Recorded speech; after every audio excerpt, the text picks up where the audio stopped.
Nick, Jeff. it is the season of it being cold outside and whatnot here, and generally speaking, is the season where there's lights on things. And lights on things, especially here around my house, mean lights on house. And lights on house mean I do most risky thing I'm pretty sure I do at any point. I just briefly want to toss this out here. A lot of times it gets tossed out the fact that driving is the most dangerous thing we do on a daily basis. And that's fine. That's true on a daily basis, whatever. Mm-hmm. But Nick, I can't get the thought, and maybe this just speaks to the sort of anxious person that I typically am. But when I put the lights on the house this weekend, and going on the roof to put on lights is not safe. I don't go on the roof. I have gone a little bit down the road of craziness, a little bit, I've done various ridiculous things. Nick, one thing I've done before is have very bad ladder that is not high enough to go to tall part of roof. So I backed my truck up and used the bed of my truck to put bad ladder on to climb up very high to put lights on and such. Exactly the safe way to do it. It is what they teach you to do in home ec or whatever class it is in high school that you. I will tell you, I worked in a warehouse, and they would. But all of my warehouse managers would absolutely do that. They would probably tell you not to or whatever, I guess, sometime. But absolutely every one of them would do it, and I mean that's as much of a as an endorsement as you can get. Sure. Well, I appreciate that.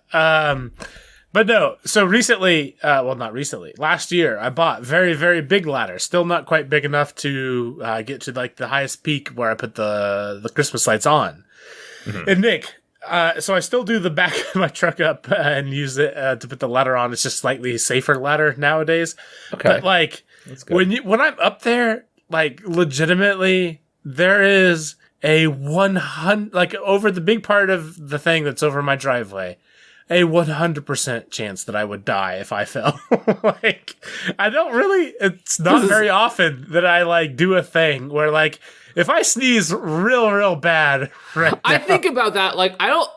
I think about that. Whenever I'm doing anything that's just a little bit sketchy, I'm always my body's not cooperative enough. I sneeze aggressively too often in my life to do this. The sneeze is a great example.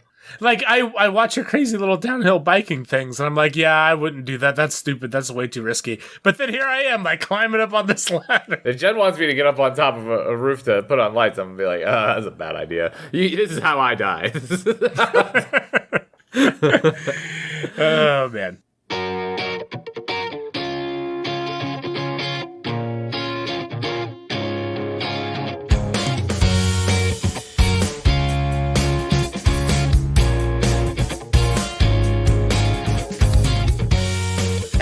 Welcome to the Year We Started Podcast. It's a podcast born phoenix-like from the ashes of the prior year's podcast. I am your co-host, Jeff. And I'm your other co-host, Nick. And Nicholas, this is our podcast. If you're not aware, Nick, we are a couple of friends, half a continent apart that would I was going to say, come together. Is the intro for me? That seems off. Nick, today we're going to be talking about some of the things that come to... we're going to come together and talk about some of the things that are fun and interesting to you and I, Nick. I have had... Literally, from before we even had a podcast, an idea that I wanted to talk about on the podcast, which I have had on our agenda to talk about. Nick, that's fair. Have I ever actually talked about Amazon reviews ever? I don't know this is a fact. I don't know. No. Yeah. Nick, how am I supposed to do this podcast if I can't trust you? Okay, wait. Tell me a little bit more about what you're trying to get into here, because we can cut this all if we need to. I'm trying to remember. I'm trying to dig into the memory bank. There's Amazon reviews that are funny. And I've had this starred as a thing to talk about for a long time. Are you aware of funny Amazon reviews? Not really. I don't think so. Nick, I think we're safe. And I'm just going to do it. In worst case, I'll tell you that we need to record a new intro topic after I realize that we've done this. Nick, okay. Here's the thing. Here's the game I want to play, okay? Okay. A thing that I have been aware of for a very long time is that sometimes the reviews on Amazon is really funny. And I like them a lot. And These are some that are really funny that have been on the internet, and also there's other ones I don't really want to read because they're not exactly appropriate, but are pretty hilarious. But all right, Nick, I want to read to you some Amazon reviews of some different products, and I might skip some of the words in here so I don't give it away entirely. I think I have 1, 2, 3, 4, 5, 6. I think I have 5 or 6 that I want you to guess, given the description in the review, what it is. Okay, fair enough. Okay. Yeah. Okay. So there's just one problem. I am pretty sure we've played this game before. Have we? No, there's no way. There's no way. Sure. Okay, well, Nick, we'll keep going. We'll just do it. We'll just do it live. How can you do this to me? We have not played this game before. Okay, I believe you. Okay, I believe me too. And we're gonna pretend as if we have it. Okay. Can you replace the spray when you run out? If you run out of blank, you need to move to a different neighborhood. What is this?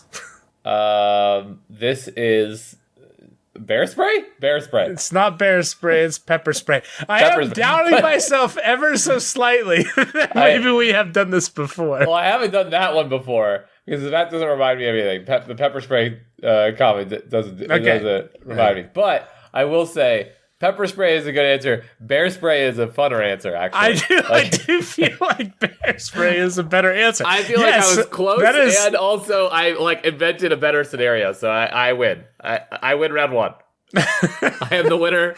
What is my prize, Jeff? If we've played this one before, it will be at 100% because you get this correct that I just stopped this thing entirely. Okay. The title of the review is Too Much Pain. The description is causes too much pain and agony. I don't know why it's so popular nowadays. I'm just going to use toilet paper. Jeff, I don't know the answer to this one. This one makes me uncomfortable a little bit, to be honest with you, Jeff. It should. I'm like, I really don't know. I got nothing, and I feel like anything I say will be inappropriate. So it's just like a little the toilet brush thing that you're like cleaning a toilet with.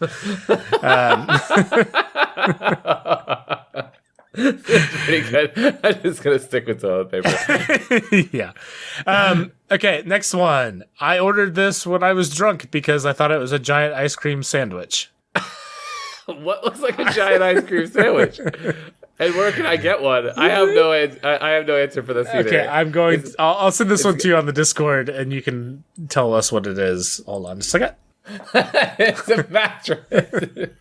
It's a giant inflatable mattress. It is. To be fair, the thumbnail, if you hadn't told me, that thumbnail would have been like, the ice cream sandwich. Okay, Nick. Okay, last one of this game. Last one of this game. We took this blank to the beach, and after close to 2 hours to pump it up, we pushed it around for what ended up being 10 minutes of fun-filled bliss. That was when the wind picked up and it sent it hurtling down the beach at about 40 knots. It destroyed everything in its path. Children screamed in terror at the giant blank that crushed their sandcastles. Grown men were knocked down trying to save their families. The faster we chased it, the faster blank. It felt like it was mocking us. Eventually, we had to stop running after it because the path of injury and destruction was going to cost us a fortune in legal fees. Rumor has it that it still is seen stalking innocent families on the Florida Panhandle. We lost it in South Carolina. There is something to be said about its durability. Nick. You said this was inflatable? Yes, I might have given it away slightly. I don't know what it is. So okay, this is not like what I think it is, but it when I was young, we had a trampoline that got blown away in like a not a windstorm, but like in heavy winds, and we went down at the top of a hill, and it went downhill. And yes, people ran out of the way, and watching the trampoline roll on its side down a hill, it's a dangerous thing. And that's all I can picture is like a big trampoline just wreaking havoc on a beach. But I can't think of anything. I've got to guess that it's like an inflatable bounce castle or something. Maybe, I don't know. I've sent you the thing. It's just a giant beach ball. It's like a 2 times bigger than a human-sized beach ball. Yeah, I think it's 10 feet tall. This is fantastic. I want to see this happen. And for our listeners, it's like those. It's like the bright yellow, bright blue, bright red. Like it's so like innocuous and like it's so childish. And the title of the review is "A Fun Way to Ruin a Weekend and Blow $100." I love it. I respect so that. much. Anyways, Nick, there's a bunch of like stupid, really funny Amazon reviews. These are just a handful of them. It was on my list of things to do at some point. I don't apparently know 100% that we haven't done it before, but I wanted to for sure get it finally as a thing that we've done, like on the list for sure, a thing that is in the records of Tywasep history. So, Nick, tell me what you got. So we've talked a ton about marketing stuff. Jeff, do you We have. click through marketing emails? Like when Target or, freaking Nike sends you an email that says, hey, Nike, we're Nike and we have new clothes because we're Nike and that's what we do is we always make new clothes. Do you click through promotional emails, marketing emails? Hey, bud. Yeah. I barely read text messages. I leave you remember Nick, there was like a time where I was like, hey, I'm going to try to be reformed and like read my text messages. I have 270 unread text messages currently. No, I do not read about Nike's new shoes. Yeah. They're new good kicks for my feet. They're new good kicks. I want you to know that since today is, as we are recording this, it is the 15th, and I have 50 unread messages in my promotions folder on my email that have been delivered to me since November 11th. I am not going to go to the second page. I'm not sure that Gmail actually works for me on the second page. I haven't even opened my email since November 11th of last year. I just mean, like, Jeff, I get 50 emails in 5 days, so I get at least 10 a day, right? Okay, or like in that vicinity. Okay. Hold on. Before we continue this cover, I need 10 a day that are simply promotional that I do not click at all. Okay, but this is the thing: email marketing is very effective. I did not know this. I was like Googling this or I was talking about some of this stuff with a friend, but like. I'm sorry, I should have these numbers up. It is effective. Like as a person who literally does this sort of thing that like tangentially for a living, I do agree. I just for me specifically, it's not because email may as well not exist. But yeah, for most humans, yes, I agree. Jeff, freaking email marketing promises a $42 ROI for every dollar you spend, as according to Forbes. Freaking. Companies say that, 66% of businesses surveyed say they use email marketing still. And of those surveyed, 79% said it's important or very important. And that 60% say that it's effective or very effective. What the hell? How are people making money on this? I read an article from Forbes and I read two other articles. I didn't do massive stuff. I'm confused that this is an effective strategy because people even say that like open rates are very low, they don't say very low. I interpret it as very low because they say between 11% and 50%. Who gets 50% of their email like freaking spam opened? And also they say that like the click-through rates are between 0 and 10%. And I mean, the platitudes that you read in these are that's kind of rude to say, but the platitudes that you read in these are that you want to make things that are personal email. It's like I couldn't tell you if Fox Racing or Nike or Microsoft Store has a very personal email in here because why would I ever, even if I opened it, I would just open it to go to the bottom so I could unsubscribe. Like there's not much they could do. There's no way they could be personal with me. They only know my name. Well, they know a lot about me. That's not fair. but I'm very confused. What like strategy works better, or am I just cynical? Maybe I'm just cynical. And okay. So here's some behind the scenes. Are we the wrong demographic? Am I the wrong demographic? Probably, but also I don't know, kind of not. Okay, so first off, an open rate of 50%. You said insane. That is buck wild not true. Like I literally cannot accept that at all. Like that that is not a number that is real. And then a click-through rate of 0 to 10 or something like that. Was that what that was? Yep. That, I would say like 0 to 3% is more realistic. But I mean, I didn't know. Do you work? Do you? I suppose you must, right? You work with people who do email marketing and stuff, and you do analytics for that. Yeah. Like we provide lists and then follow up on ROI and stuff like that. So pretty in tune with this as far as it goes, as far as my industry goes. But I mean, at the end of the day, the thing that makes it profitable, these percentages and ratios aside, it's not expensive to send an email. Sure. And so if 0.1% of your people buy whatever it is you're selling, then, if you have enough people on the list that you're sending it to, then it totally makes sense. And so law of large numbers, if you have a lot of people that you can send a thing to at pennies on the dollar, because here's the thing, you still get tons of paper spam too, but paper spam is 30 times or more expensive I can absolutely see than email spam. And so even if it's 30 times worse, you're still at a break-even point, And so... it's just a shotgun technique, right? It's just shooting as many shots as you can possibly get. Yeah. I was more... are you like me? I don't know that I've ever even subconsciously been influenced by a marketing email because I don't even engage with the idea of it. Although I actually... Let me tell you that this process right here, as I scroll down under this, I will tell you a local burger place just sent me one, and the title says so and so new knockout burger, and I'm like, wait, I love this burger joint. I apparently I am influenced. Okay, damn it, I'm weak, Jeff.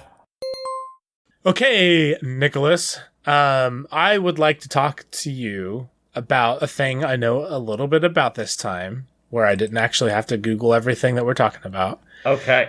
And I want to talk about databases, a little bit, maybe a tiny bit about what they are, but then more interestingly, in my opinion, one of the companies that have taken over the industry and how they did it. Ooh. And I think it's cool. So to you, I mean, you don't do database stuff for a living, but you do. Yeah, you do some IT things a little bit. So and I kind of know my way around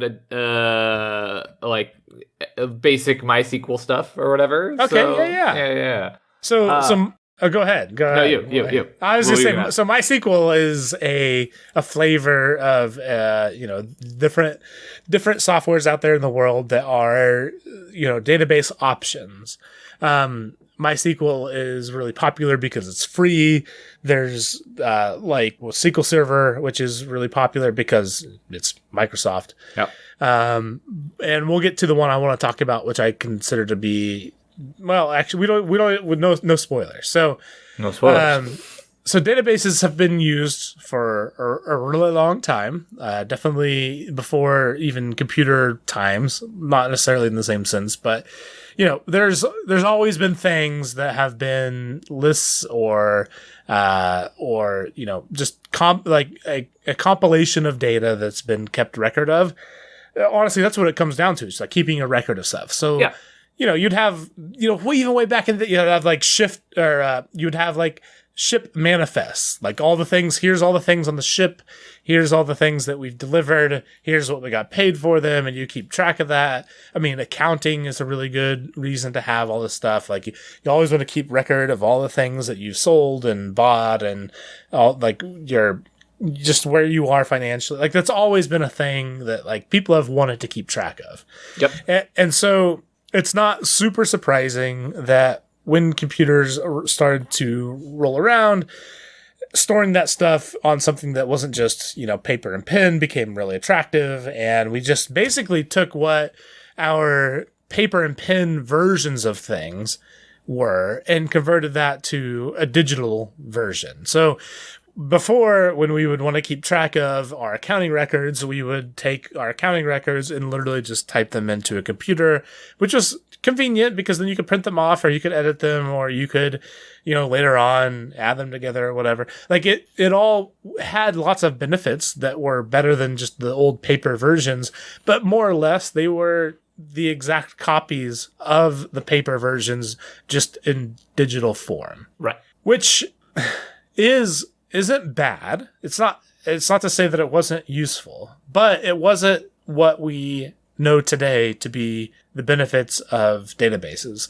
And the reason why, which there's lots of reasons why, I should say, but one of the reasons why is at scale, that really, really gets challenging. As you might imagine, Nick, big companies like Amazon or honestly any online retailer, they hold a lot of data. It's a lot of data. It's a lot of data, and at a scale that is like unfathomably large when you think of it. If you were like to have to like write it all out, like it's literally not even possible. And then even if it was possible to write it all out, if you ever needed to go like say like, okay, how many X have we sold, and you would have to like scroll through like 70 miles worth of paper stacked up to go figure out like how many of whatever.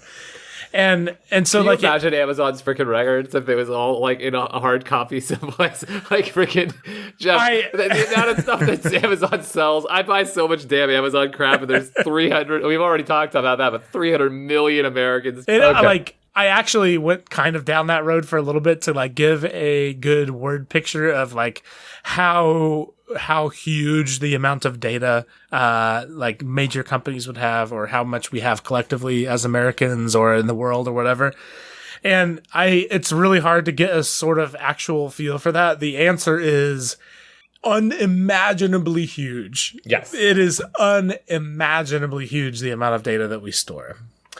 So this became quickly a point of great opportunity for the developing computer world. And we started to think of different ways that we could make this be more efficient and scale much, much better. So there were different ways that in the early 70s that started getting tossed around. There was the hierarchical model of databases. There's the network model of databases. More or less what that is different pointers to different tables of data. I don't really want to get into it because it's really hard to explain without visualization, but more or less it was kind of like a little bit better, but not honestly that much more inventive than just, things that we would write down pointed with notation to go look at another thing that we had already written down.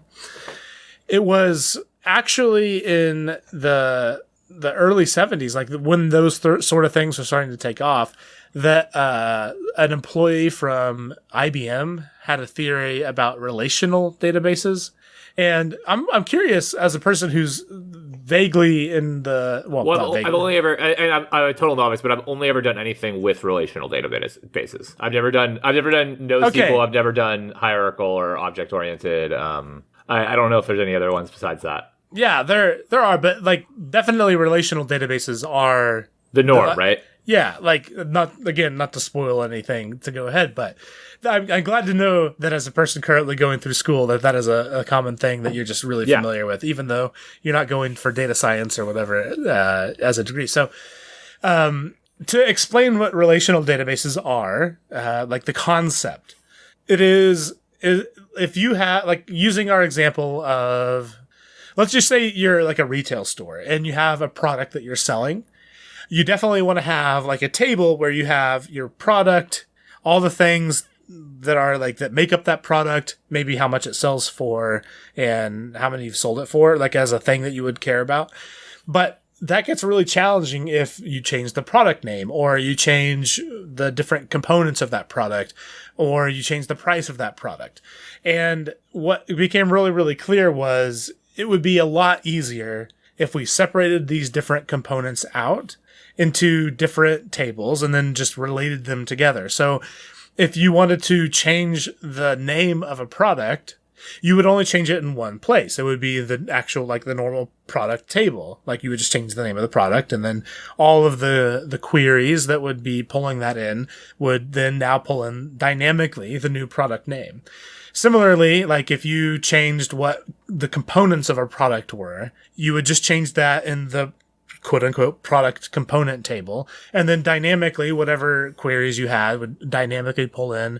Like if you had like a inventory or a like something to schedule like the manufacturing of 10,000 units of this product, it would dynamically pull in what you would need to order to be able to manufacture that. I don't know if that, like, in my head that makes a lot of sense because like I literally live this world. Does that? Yeah, no, I think you did a good job explaining it. If it like doesn't, like, I have a hard time with databases of trying to find specific real world examples. But if you've ever worked with a like an inventory software for work, whether it's like at a corporate level or even like a retail level, and you've ever punched in a SKU for anything, I mean, the SKU is the key that like everything else could change. Like when I worked retail, we'd have products that like they would clear out the name to like some nonsense because they didn't want it to be searchable on the website.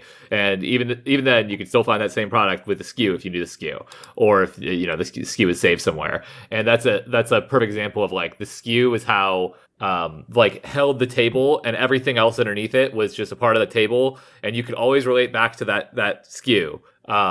And find all the other details you needed to know, whether it was like the current sale price or the current like inventory level or whatever it may be. And I think you did a good job. It's so hard to explain. Like the way you explained it made perfect sense to me too. And I was thinking the same question: is like, is that clear because like I had to take a SQL course, or is that clear because that was a really good explanation? It seemed like a good explanation. I think it was. Let me give like a really real world example. So. One time we wanted to change the product description of one of our, it was one of our checking accounts, that we offer. I work at a financial institution. So we wanted to change the name of it from whatever checking to, whatever other checking. Like we just changed the name of it.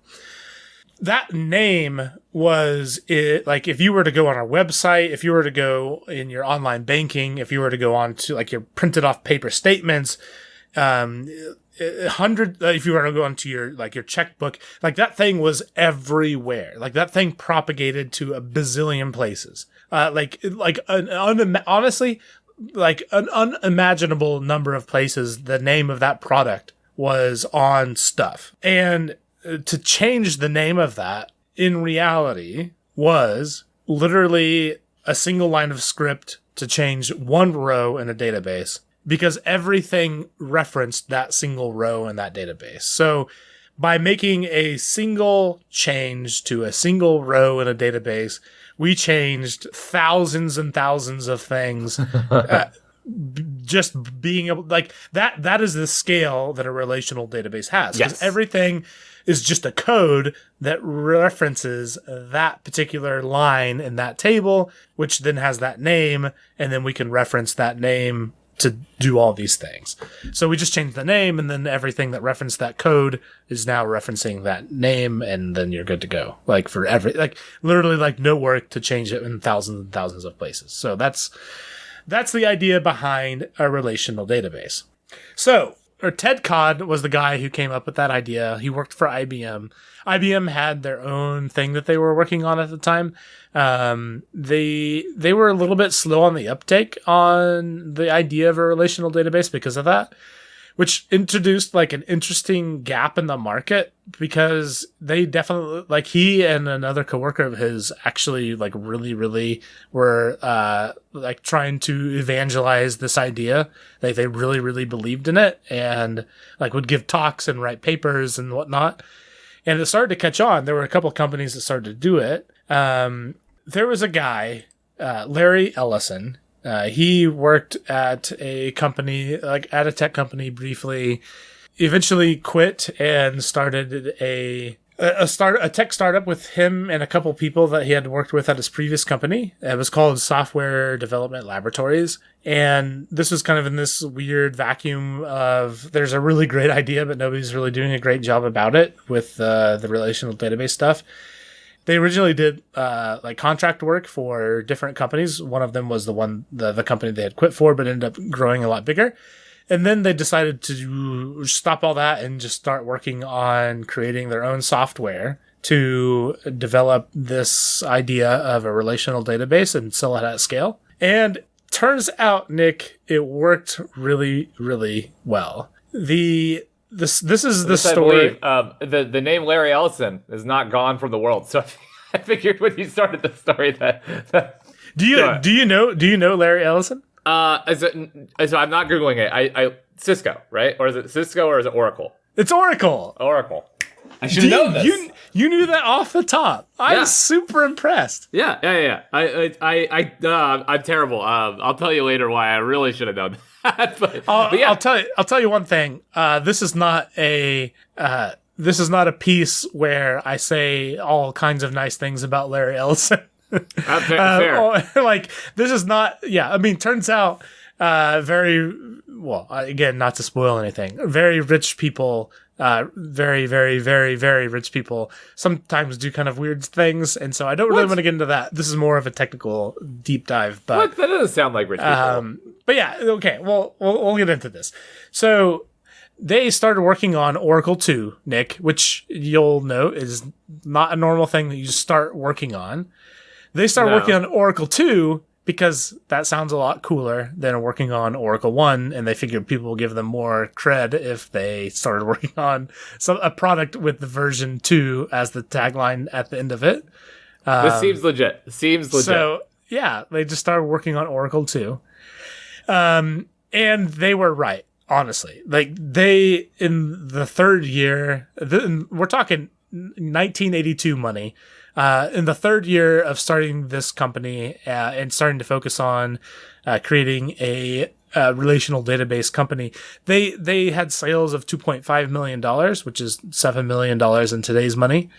And they quickly it's not bad. They quickly identified the opportunity to make this software work across all operating systems at the time. So, that's no small feat back in the not at all in the 80s. So they quickly flew into the tens of millions and then hundreds of millions and then billions of dollars in revenue. They got helped greatly by the 90s, where the .com boom was happening. Turns out all these companies, they needed databases behind them because that's how everything works. And so, especially when you're talking at scale, nobody did it better than Oracle back in the day. And so they exploded, and even, a lot of things happened with the .com boom. The need for databases was not one of the things that went away. The successful companies were still around, and they still needed really, really robust, really, really scalable databases. And Oracle was absolutely the best. The reason, by the way, I just, as an aside, the reason why I had this on my list of things to look up the history of, this is how I got my start into data analytics, was learning stuff on an Oracle database. It is 100% still, in my opinion, the leading database provider of any sort of there are so many things and I'll give Microsoft obviously is a huge company as well, and they have come enormously far in what they've been able to do as far as general application of database technology. They've come a long ways, but Oracle is still the absolute leader in the jack of all trades as far as database stuff goes.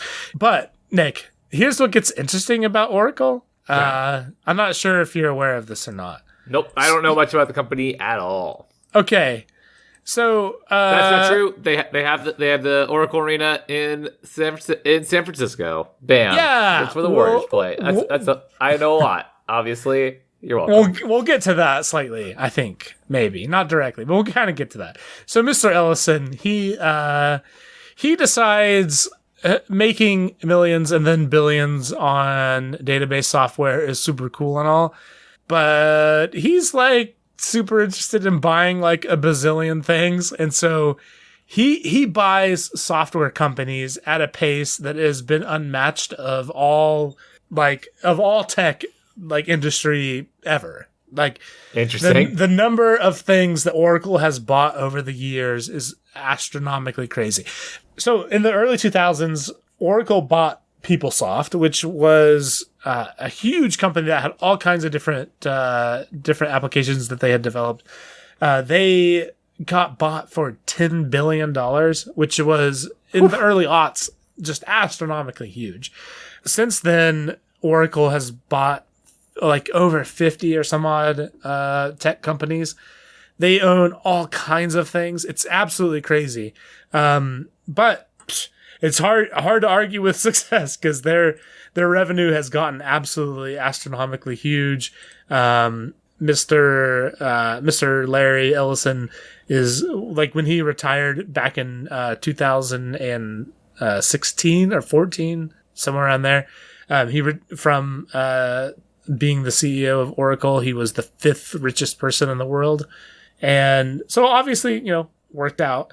But yeah, like it is absolutely, it is just a wild thing where a small group of people, him and a couple of people that he had worked with at his prior company, recognized how important a relational database could be and bought all into it. It's a kind of it's the funny Silicon Valley sort of story where he invested this crazy sum of $2,000 himself to start that original company, and eventually became the 5th richest person in the world.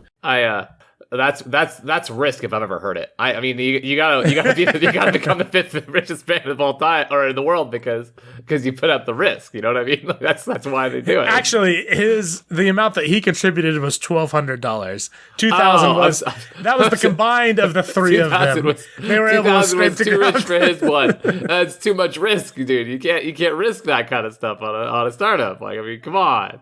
Okay. The last thing I want to say is, the thing about Larry Ellison is he's a little bit more willing than most to show off his wealth. I don't know. Again, I'm not trying to make any commentary here. I haven't looked up any of the actual things about him as a person too much, but I do know that he has a yacht racing team that he pays for and all kinds of things. But Don't we all? As you do when you're in that that level of wealth. But Nick, I will say, and like you mentioned, Oracle's the name on the Warriors Stadium, right? I believe so. Yeah, the new one. I think they went from Chase to Oracle. Yeah. I think. Oh, I'm sorry. I think they went the other way around. I think they went from Oracle to Chase. I think it was Oracle. Oh, really? Yeah. I think they left the Oracle Arena. Sorry, it's not really important, but I need to keep my cred because it was the nickname was Roracle, right? And so and I know it's Oracle and Chase, and it doesn't matter. Okay, I want to show. The reason why I say any of this is I think they have some of the most beautiful buildings of any headquarters of any company ever. Let me hold on. The database stacked circles on top of each other. Yeah, that's kind of gorgeous. And I think they're really, really cool. Yeah, the whole glass. Yeah, it's very, very gorgeous. Oracle, crazy company. Something I use every day. Something that we all use every day, actually. And I think the technology between relational databases is really, really interesting, and something that that didn't really catch on nearly as quickly as you would think. The people that had come up with the concept worked at IBM, which didn't catch on for forever. Yeah, that's what I was going to say. It was at IBM, and also it was relational databases conceptually were, or at least were conceptualized back in the 70s, right? Like a long time ago. Yeah. It was the better part of half a decade or a decade before it became clear that this 100% was how the world was going to operate. And then the .com boom accentuated that to another degree entirely. But it's a really interesting thing. I enjoyed learning up on this a lot and seeing the ramifications of how all this played out in my day-to-day life. This all, it's interesting to read about, but also it's the names and the things that you read why certain things worked and why certain things didn't work literally are the reasons why I do things in my day-to-day that I do. It is 100% the success of this that is the reason why my profession exists. Okay, Nick, we already have, Nick, this week. Well, it's secret. We can't tell anybody, but we have already recorded our Patreon-only podcast, which releases on the off week. If you want to check that out, you can go to tywasap.com to go listen to the year we just started another podcast. We've gone all kinds of off the rails. I actually really enjoyed this week, Nick. We recorded for dang near an entire hour. I know. I felt bad because I simmered it down. I reduced it down. I felt bad because I didn't have anything that I thought was going to be a good topic for this week's podcast, except for the email conversation. And then I went off the rails as I do on our Patreon. So. But like this was a good one. I had a good laugh at us talking about all kinds of. I think the title of it that I gave it was talking about the Kansas City Chief running back Tom Brady. There's some good stuff in there. I thought that was the best running back the Chiefs ever had. You did a good job. Yeah, I tried. You can also follow us at TywasApp on Twitter, Facebook, Instagram, TikTok, YouTube, and not Snapchat. And you can find that, including the Patreon stuff, and most importantly, the Patreon stuff, at TywasApp.com. I'm shameless. I don't care. Shameless. All right, Nick, thank you so much for potting with me, sir. Thank you, Jeff. You are welcome. This has been the year we started the podcast. Thank you all for listening.